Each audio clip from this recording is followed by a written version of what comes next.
కాకరకాయ ఫ్రై, చుక్కకూర, ఆలుగడ్డ కూర,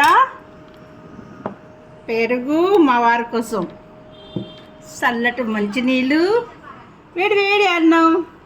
ఏమండి? హాయ్, మధ్యాహ్నం భోజనానికి వచ్చాను.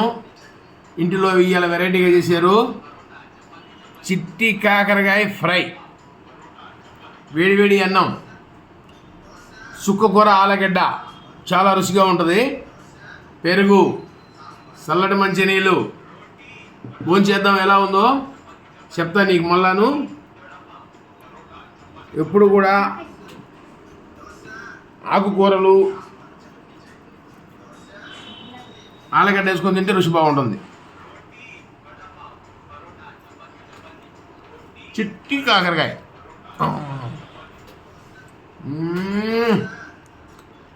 అమృతంగా ఉంది, మధురంగా ఉంది. ఓకే, లైక్ చేయండి, షేర్ చేయండి, సబ్స్క్రైబ్ చేయండి. బాయ్.